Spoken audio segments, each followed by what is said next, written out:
Assalamualaikum warahmatullahi wabarakatuh. Saya Ilhamuddin dari SMK Negeri 1 Berangkene. Saya adalah mahasiswa PBG dalam jabatan tahun 2022 dengan LPTK UPI. Pada tanggal 5 Oktober 2022 akan melakukan UKIN atau uji kinerja. Selamat menyaksikan. Assalamualaikum. Waalaikumsalam warahmatullahi wabarakatuh. Ya. Gimana kabarnya kalian hari ini? Alhamdulillah baik. Ya, sudah siap menerima pelajaran? Siap. Oke, kita lanjutkan lagi pelajaran kita yang lalu mengenai pembuatan buku kas umum. Jadi sebelum kita belajar, kita berdoa dulu ya.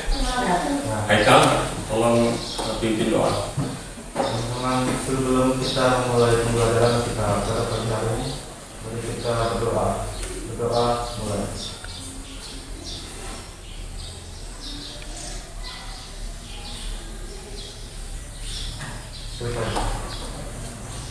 Ya. Sebelum saya lanjut,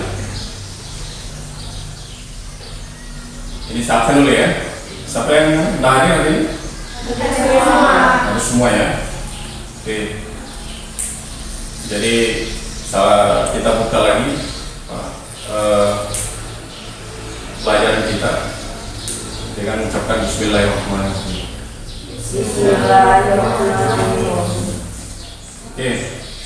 Kali ini kita akan membahas mengenai buku kas ya. Jadi saya harapkan karena ini pengalaman yang lalu ya, di mana kakak kelas kalian kemarin itu belum mampu membuat daripada buku kas. Makanya hari ini kalian betul-betul harus memperhatikan, bisa menganalisis daripada setiap transaksi yang ada ya, sehingga kalian nanti bisa membuat buku kas. Jadi pelajaran sekarang ini kita menggunakan dengan metode project learning. Bagaimana kalian bisa saling berkolaborasi antara siswa dengan guru dengan menggunakan media PowerPoint, sehingga nanti kalian peserta didik bisa membuat buku kas dengan cepat dan cepat. Ada tahu nggak dengan apa yang maksud dengan buku kas umum? Siapa yang tahu?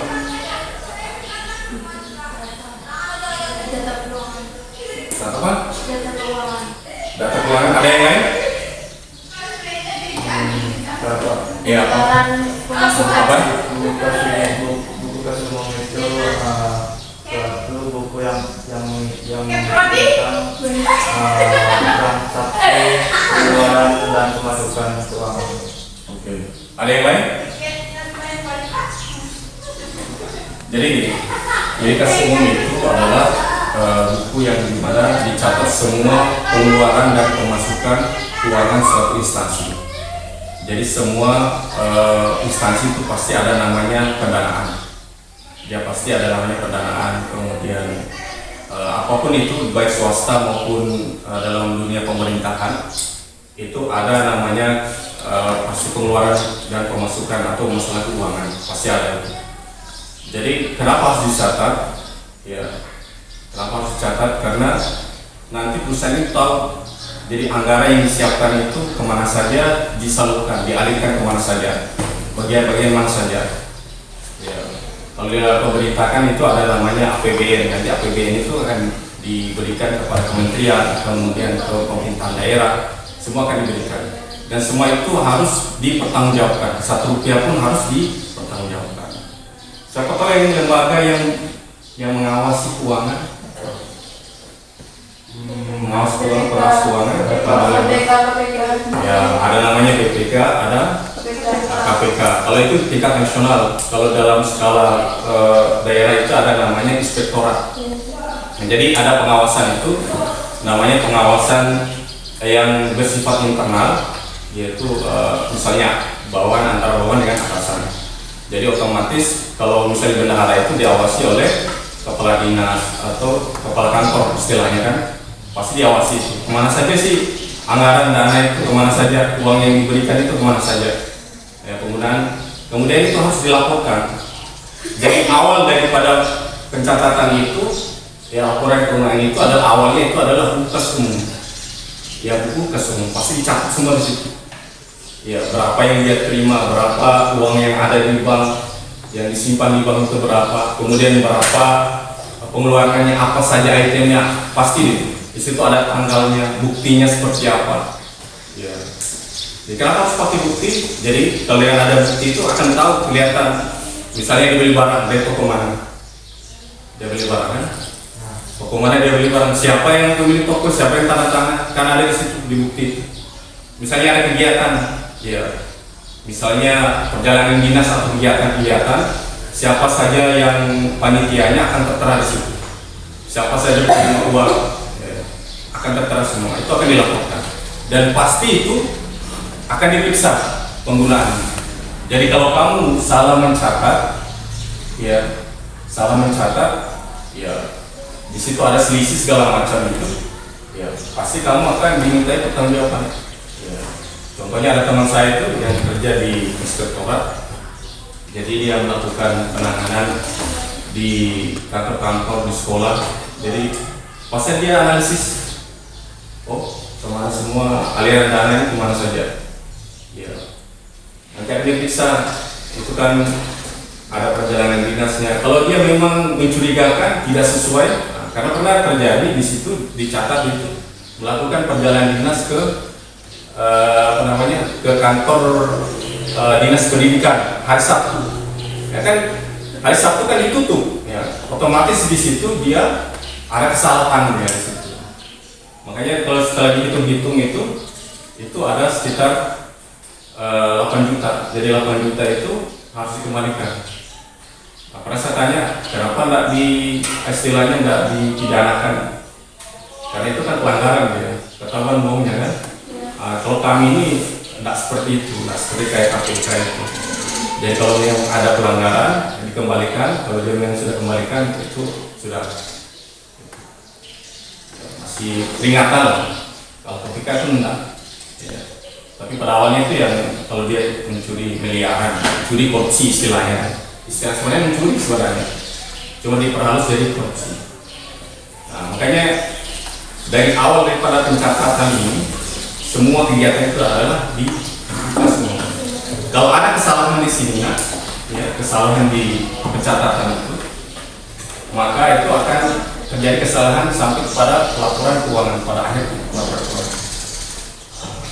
Makanya perlu sekali karena setiap instansi apapun OSIS pun sekalipun dia pasti ada kegiatan dikasih dana oleh sekolah, belanja apa kelengkapannya itu pasti ada pelaporan, kwitansinya ada. Ya, karena itu akan dilaporkan lagi ke bendahara. Bendahara kan dilaporkan lagi ke ke atasan. Nanti atasannya kan diperiksa lagi. Ya, inspektorat, kemudian diperiksa lagi bahkan KPK, BPK sampai nanti laporan itu akan sampai kepada tingkat provinsi. Nanti diperiksa juga. Nah, makanya setiap aliran-aliran itu pasti akan ketahuan ya. Oke, kita lanjut ya. Kita mulai pembahasan. Lalu pertanyaannya, bagaimana sih cara membuat daripada buku kas umum? Oleh karena itu kita kita akan tampilkan di slide nanti dengan PowerPoint yang ada mengenai bagaimana sih cara membuat daripada buku kas umum. Bisa lihat? Bisa kelihatan? Semuanya bisa kelihatan? Nah, oke, ini buku kas umum. Konsep. Jadi buku kas umum itu kita lihat di sini. Buku kas umum itu sebenarnya terdiri dari 4 ya. Buku kas itu terdiri dari 4, yaitu buku kas umum, buku kas pembantu pajak, buku kas pembantu pajak, buku kas pembantu bank dengan buku kas umum. Jadi modelnya ini ada beberapa model. Ini baru peta konsepnya. Ada 4 juga. Tapi biasa itu yang digunakan itu yang 1 lembar ya. Metode folio 1 lembar atau 1 halaman. Oke. Lanjut. Sekarang buku kas menurut OJK ya, menurut apa yang ada dalam situs resmi OJK, buku kas adalah diartikan sebagai media pencatatan mengenai informasi kas perusahaan. bukan saja perusahaan ya, tapi instansi daripada pemerintah. Karena itu dipakai juga, bahkan kantor D1 sekalipun itu menggunakannya, menggunakan mukas umum. Ya. Tahu OJK? Otoritas Jasa Keuangan. Jadi ini di sinilah dia pokoknya setiap jasa-jasa keuangan, asuransi, perbankan itu dia mengatur daripada OJK ini yang mengatur. Oke.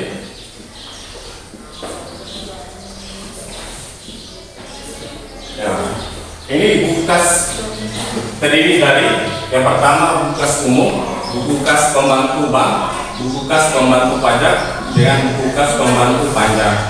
Jadi dia sifatnya membantu dia.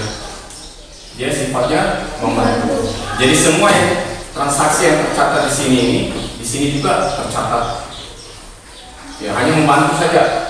Tapi yang utama ini adalah buku kas umum. Jadi kalau dia buku kas pembantu ini hanya masalah di bank aja. Jadi kas-kas yang ada di bank, ya ada yang keluar, ada yang masuk. Dua saja sebenarnya misalnya. Ketika penarikan dengan ketika dia menonton uang ke bank.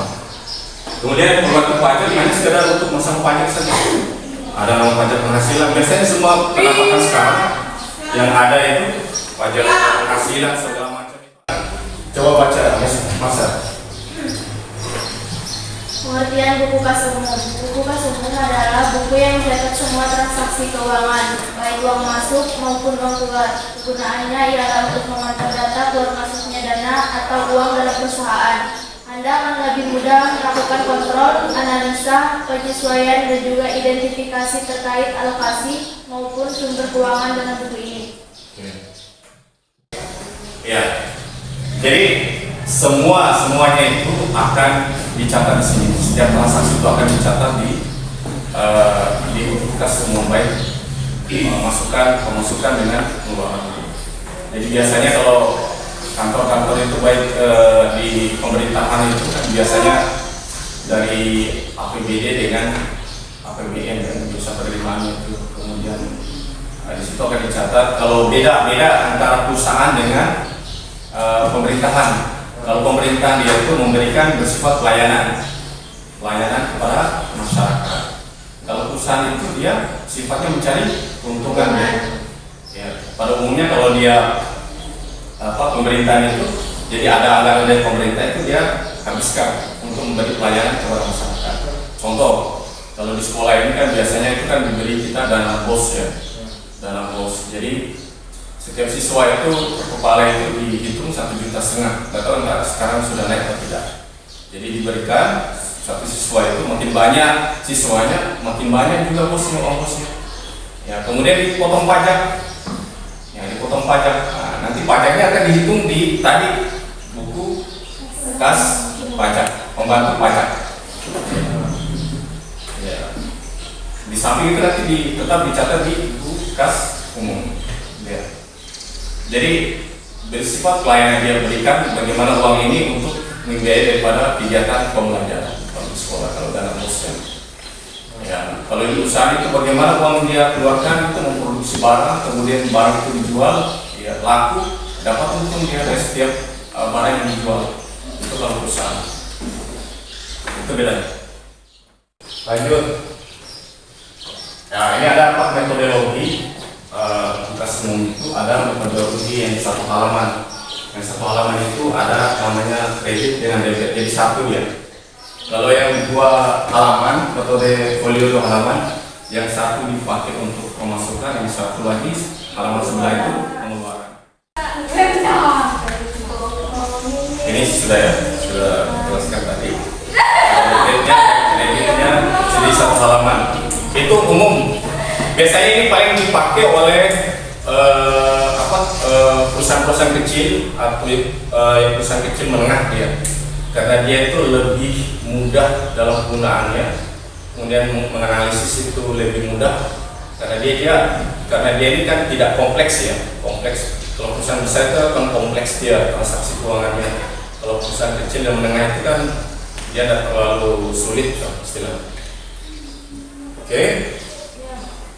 Kemudian Ada kolomnya itu yang pertama ada namanya nomor urut nomor urut transaksi, kemudian tanggal, kemudian akun terjadinya transaksi, kemudian nomor bukti, kemudian uraian transaksi, ada uraiannya, kemudian nilai transaksi keuangan masuk di debit, kemudian kalau pengeluaran itu ada di kredit baru saldo. Jadi ini apa namanya?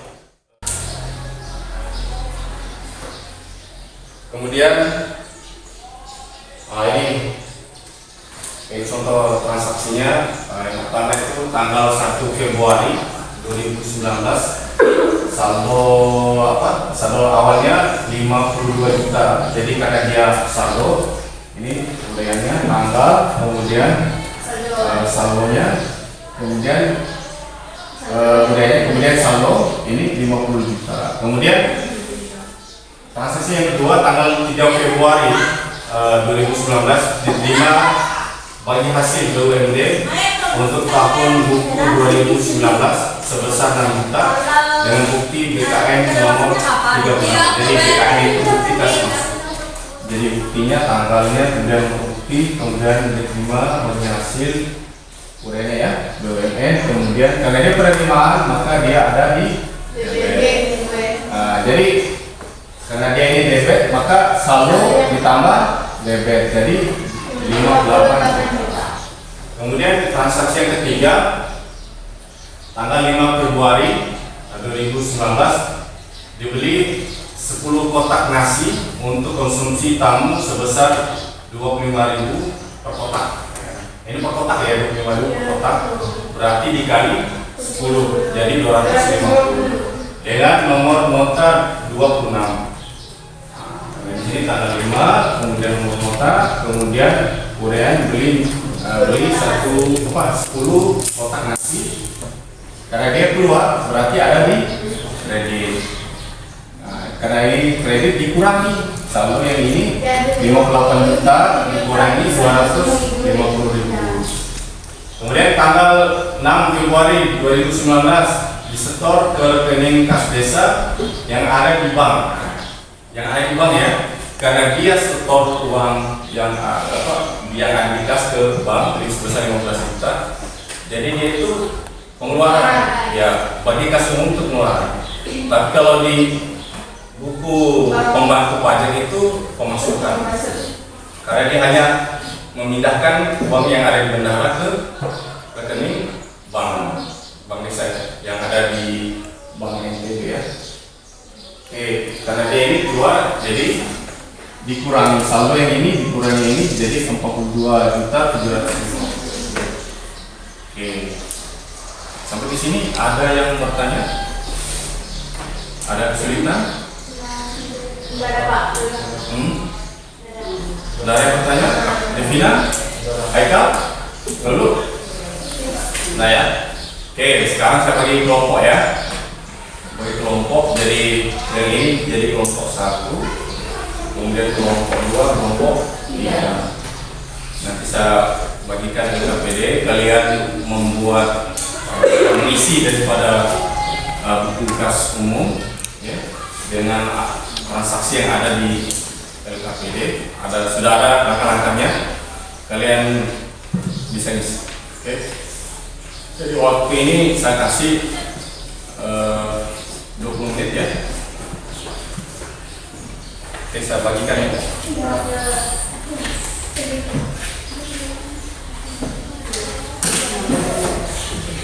Pakai kalkulator ya? Ya. Pakai kalkulator. Bisa juga kalian lihat referensinya nanti di Google itu bisa kita lihat. Ya, tulis namanya di situ, kelompoknya. Ya, saya kasih waktu dulu 20 menit ya, kalian kerjakan. Nanti hitung aja pakai kalkulator, kalian diskusi bagaimana cara mengisinya. Ya. 20 menit ya.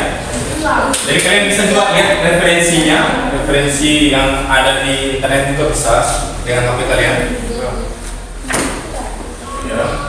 Ada juga bisa bawa.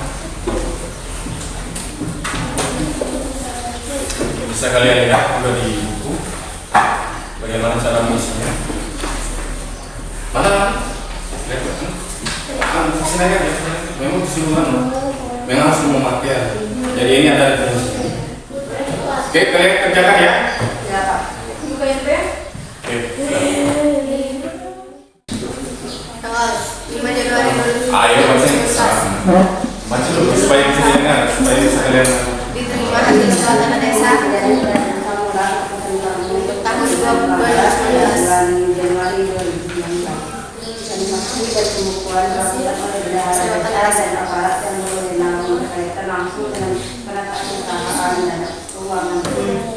Tanggal 3 Januari 2023 Di PKM Tulis dulu. 031. Tangan dulu. Uraian bukti BKM 031 dipakai bahasa Indonesia ya. BKM 031 diterima hasil sewa tanah. 8 Januari. Diterima hasil sewa tanah. Coba yang pertama. Hasil diterima hasil rent di Busuk Pasar Desa. Bulan Januari. Penerimaan. PEDB. ya terima. Sebesar 9.600. Nomor bukti PKM 032. Berarti ditambah di situ. Kalau dia pokoknya dia ditambah, kalau jadi dia dikurang. Saldo 45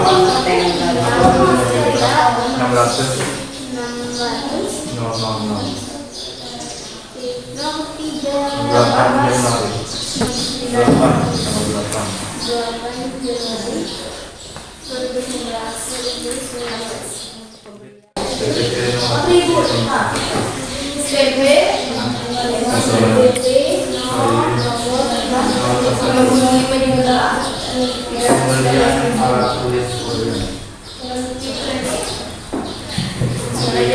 tulis ya benar. Disodorkan nomor bukti dan PP 002. Disodorkan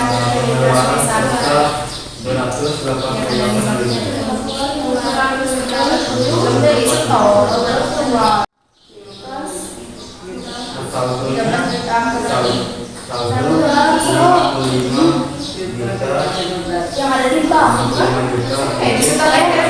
Kalau yang disediakan dalam kasih desa Di sekolah itu berarti apa tadi? Kedua. Kalau di bank itu dia masuk masuk. Kalau dia tarik baru dia pemasukan. Diterima hasil retribusi pasar. BKM 033. Hasil sewa aula desa. Nanti keluar. Tanggal 19 juga. Belum teman Kemudian awal ya 12 Januari. Nanti Pak keliru tadi. Keliru tadi. tiga Gitu Pak. Nanti presentasikan nanti. Ya. Ya, diterima hasil pengumuman masuk soal. Ya, nomor 3 juta. bukti SPP nomor 002. 307. Tanggal besok nanti 307. Nomor PSPP ini Iya ini. Berarti ini Pak. di bank itu. Ya. 052 Masuk. Dia berarti dia Dia narik di bank. ya apa dia? Masuk. Dia masuk karena dia mengambil uang di bank untuk dipakai oleh bendahara. Dipakai oleh bendahara. 15 juta. Pas. Kurang berarti.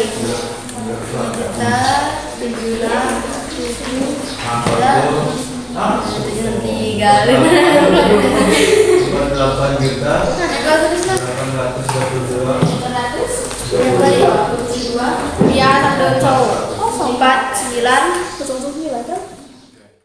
Kalau dia skor ke bank, berarti dia pengeluaran. Iya. Kalau dia tarik penerimaan. Penerimaan ada di. Karena itu uang itu nggak langsung kasih orang lain ke kas dulu, walaupun nanti dipakai oleh yang lain. Pak 15 Main kekecoh di situ tuh. tahun lalu itu masuk ya baik dari 90 360 Salah di situ dia analisisnya itu salah di situ. jadi kalau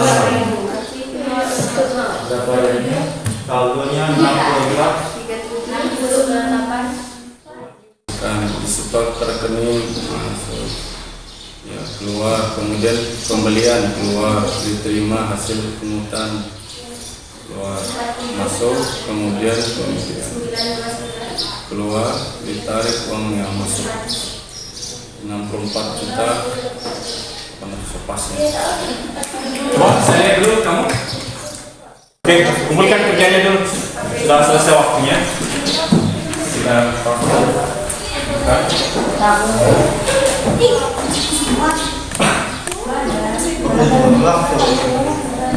terus satu.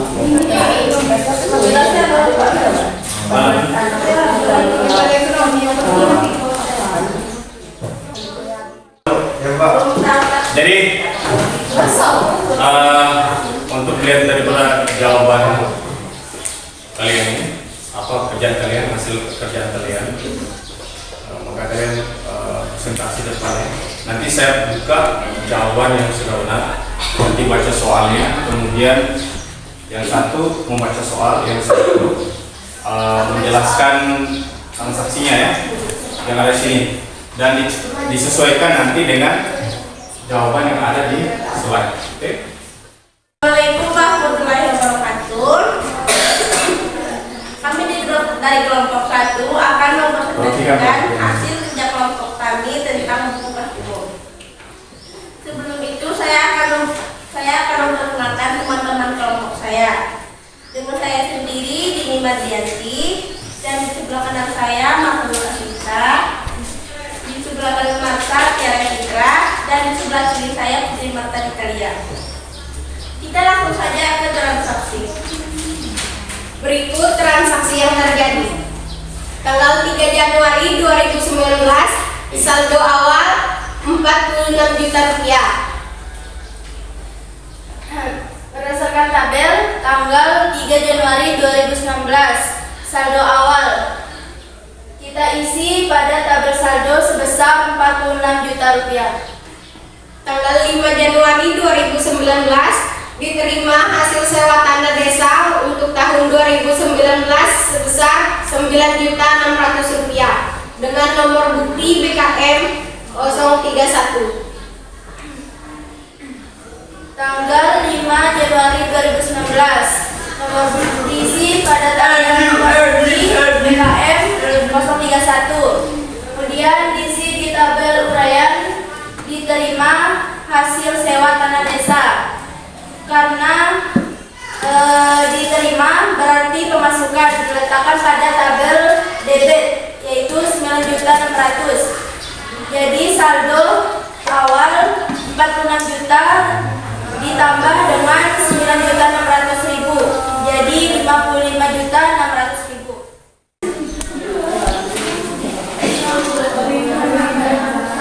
Assalamualaikum warahmatullahi wabarakatuh. Waalaikumsalam warahmatullahi wabarakatuh. Kami dari kelompok 2 kami akan presentasikan hasil tugas kelompok kami tentang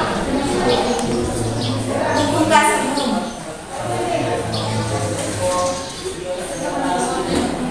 Saya akan memperkenalkan anggota kelompok saya. Nama saya Kori Rahmawati. Saya di sini Bulan Lupus. Saya Samara. Saya Lin.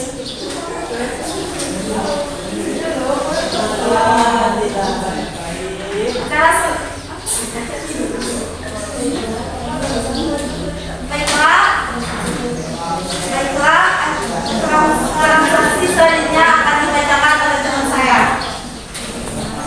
Tanggal 3 Januari 2019, transaksi saldo awal 46 juta rupiah. Berdasarkan tugas umum pada tanggal 3 Januari 2019 yang ditempatkan di tabel uraian yaitu saldo awal dan dimasukkan di tabel saldo sebanyak 46 juta.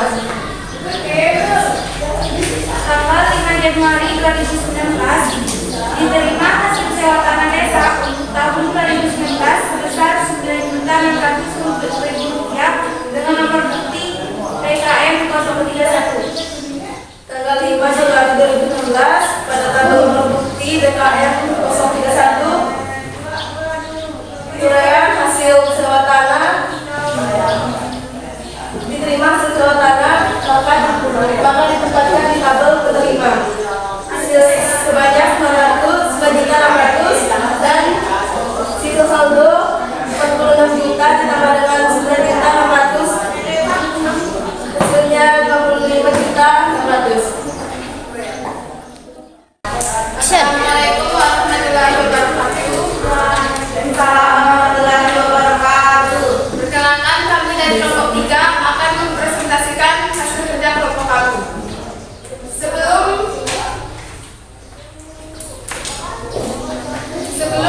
perhitungan transaksi, izinkan kami memperkenalkan diri. Perkenalkan, di paling ujung kanan ada Muhammad Mirza Haikal, di sebelah saya ada Layatul Fikri, dan saya sendiri Kusnati, dan di sebelah kiri saya ada Lulu Marian Lucy.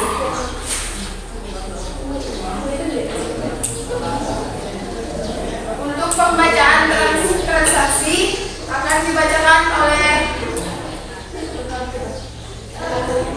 oleh teman saya yaitu Layatul Fitri dan Muhammad Mirza Haikal.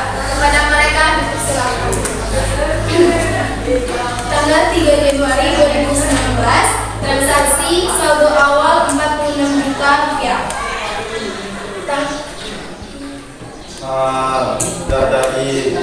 Dari saldo tersebut dalam tabel tanggal 3 Januari 2019 dan tabel uraian saldo awal dan dalam tabel saldo 46 juta. 5 Januari 2019, transaksi diterima hasil sewa tanah desa untuk tahun 2019 sebesar 9.600.000 dengan nomor bukti PKM 031. Tanggal 5 Januari 2019 dalam tabel nomor bukti PKM 031 dan uraiannya diterima. Sekian dari kami. Assalamualaikum warahmatullahi wabarakatuh. Waalaikumsalam warahmatullahi wabarakatuh. Oke, alhamdulillah kalian bisa mengerjakan ya transaksi yang ada. Nanti kita lanjutkan lagi berikutnya soal yang harus kita pelajari. Jadi intinya kalau bisa ini harus mengetahui analisis ya, analisis. Oh ini transaksi ini di mana, pengeluaran atau pemasukan. Intinya awalnya itu harus selesai dulu ini di analisis itu ini pengeluaran atau pemasukan. Yang kedua itu ini kalau pemasukan ditempatkan di mana, kalau pengeluaran ditempatkan di mana. Kalau pemasukan kan di debit, kalau pengeluaran di kredit. Cuma seterusnya itu kamu harus betul-betul menghitung ya antara selisih saldonya, saldo. Kalau dia di debit pasti ditambah ya. Ya, kalau dia di kredit itu saldonya itu dikurangi. Jangan sampai kalian salah hitung di sini. Jadi kalau kalian sudah salah dari di pertengahan transaksi atau dari awal itu, maka selanjutnya akan salah. Oke. Ya, alhamdulillah sudah bagus, kalian sudah bisa mencatat dengan baik ya. Walaupun tadi ada kekeliruan, makanya kawan-kawan itu betul-betul itu kalian harus teliti betul cara menghitungnya. Berikutnya, jadi ada soal yang kalian harus kerjakan nanti. Yang saya akan tampilkan di slide-nya. Coba naikkan dulu kertas Ada 2 soal. Ya, naikkan ke atas dulu. Ini ada 2 soal yang kalian kerjakan, jadi kalian cari jawabannya. Ya, ayo kerjakan dulu. Ayo kerjakan soalnya baru jawabannya ya. Rincikan pengertian tersebut.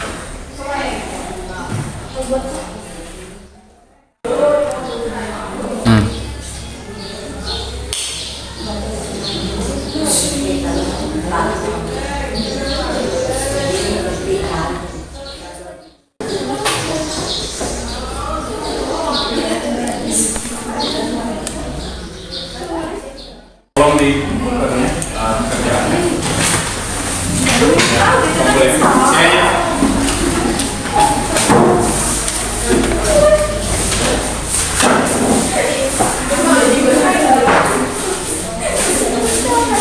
Oke. Saya mau lihat kita sudah di ujung ya. Siapa yang bisa menyimpulkan pelajaran kita hari ini? Ya, ayo masak. Jadi untuk mengisi buku kelas umum diperlukan adanya ketelitian dan analisa yang baik, sehingga untuk mengisi buku kelas umum tersebut bisa diisi dengan benar dan tepat. Jadi untuk membuat daripada bukas itu, jadi setiap transaksi itu perlu kita analisis. Ya. Yang mana sih mana dikatakan pengeluaran, kemudian pemasukan. Kalau pemasukan kita simpan di debit, kemudian pengeluaran disimpan di kredit. Ya, nanti saldonya itu tinggal selisih aja dikurangi. Kalau di pemasukan itu di debit itu ditambah dengan saldo. Kalau dia pengeluaran itu dikurangi. Ya, jadi setiap transaksi itu pasti akan dicatat dalam buku kas oleh bendahara, sehingga keuangan itu bisa dipertanggungjawabkan, sehingga kita diperiksa oleh pengawas keuangan itu bisa dipertanggungjawabkan. Oke, demikian ya pelajaran kita hari ini. Kita tutup ya sebelum kita menutupnya. Jadi untuk mata pelajaran untuk ke minggu depan ya, minggu depan kita akan membahas lagi mengenai buku kas pembantu pajak ya, pajak ya. Kita akan membuat demikian. Nanti kita apa hubungannya antara buku kas umum dengan buku pembantu kas pajak dan buku pencatatan kas pembantu. Kita akan bahas di situ apa hubungannya nanti. Yang penting kalian sudah kuasai dulu ini. Di bekas umum ini kalian sudah kuasai, karena yang lain sama aja sebenarnya, ya, jadi dasarnya kalian harus kuasai dulu. Untuk menutup daripada pelajaran kita ini, kita berdoa dulu ya. Kita berdoa dulu sebelum kita mulai pelajaran hari ini. Baik teman-teman, sebelum kita akhiri pelajaran kita berdoa.